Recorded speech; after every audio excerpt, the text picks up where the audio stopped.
আসসালামু আলাইকুম। আজকের রেসিপি হচ্ছে করলা আর মাছের ডিমের ঝোল।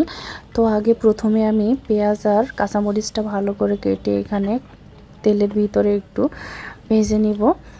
আর এখানে আমি এক সাইডে রেখেছি হচ্ছে কিছুটা আলু আর করলা লম্বা সাইজের কেটে আমি এখানে হলুদ আর লবণ দিয়ে নিলাম। নিয়ে এখন একটু ভালো করে নেড়ে চেড়ে নিব। এ পর্যায়ে নাড়াচাড়া হয়ে গেলে আমি এখানে সরিষা, পেঁয়াজ আর একটু হচ্ছে কাঁচামরিচ বেটে নিয়েছি, সেটাও কিন্তু অ্যাড করে দিব। আর এখানে দিয়ে দিয়েছি পানি। এখন এটা আমি ভালো করে সিদ্ধ করে নেব।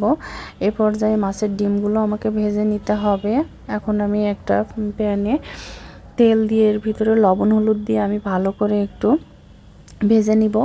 সেই টুকরা করা ডিমগুলা খুব বেশি ভাজা যাবে না, এতে করে কিন্তু শক্ত হয়ে যাবে।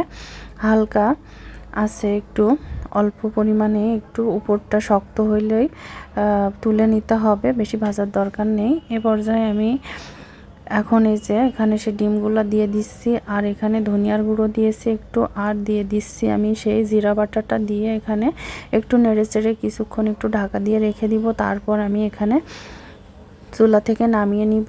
এই যে আমার খাবার রেডি।